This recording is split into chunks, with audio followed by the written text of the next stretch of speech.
બે દિવસ અગાઉ વાવ-થરાદ જિલ્લાના દિયોદર તાલુકાના સોની ગામે એક વિદ્યાર્થી પરીક્ષા આપીને જ્યારે બહાર નીકળ્યો હતો ત્યારે બે અસામાજિક તત્વો દ્વારા જીવલેણ હુમલો કરવામાં આવ્યો હતો અને એનો વિડીયો વાયરલ થયો। ત્યારબાદ તાત્કાલિક બનાસકાંઠા વાવ-થરાદ જે પોલીસ છે એ એક્શનમાં આવી છે અને આજે જોઈ શકો છો કે કાયદો હાથમાં લેશો તો શું પરિસ્થિતિ થશે।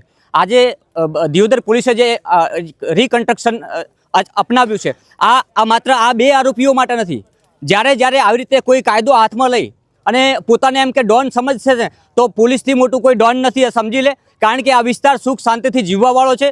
જે અસામાજિક તત્વો છે, એસપી સાહેબ જ્યારે અહીંયા આવ્યા ત્યારે પહેલાં સૌથી પ્રથમ સંદેશ એ જ આપ્યો હતો કે કાં તો શાંતિથી જીવજો ને કે આ વિસ્તાર છોડી દેજો। કારણ કે વિસ્તારમાં જે લોકો શાંતિપ્રિય રીતે જીવી રહ્યા છે, ભાઈચારાની ભાવનાથી જીવી રહ્યા છે, એ લોકોને જીવવા દે।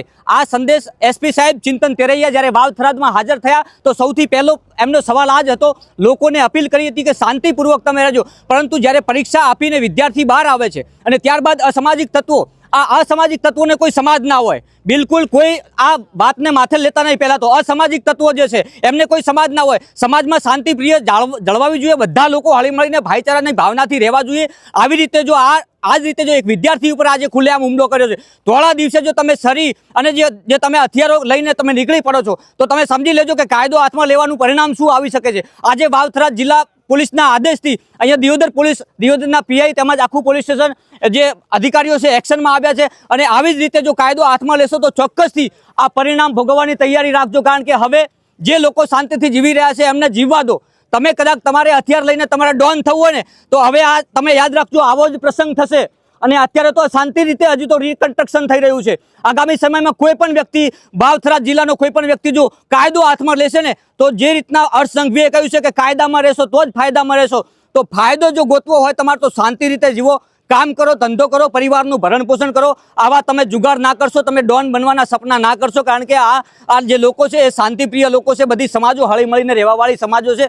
અહીંયા તમે સમાજોને ઉગ્ર ના કરશો, કારણ કે આવી જ્યારે ઘટના બનતી હોય છે ત્યારે બે સમાજો સામસામે આવી જતી હોય છે। એટલે આવી જે ઘટનાઓને અંજામ આપનાર જે લોકો છે એમને ખરેખર કોઈ સપોર્ટ ના કરે, આવી ઘટનાને અંજામ આપનાર જે લોકો છે એમને કોઈ પણ સહકાર ના મળે। કારણ કે આવા લોકો જ્યારે છે એ સમાજમાં બદીઓ પેદા કરતા હોય છે।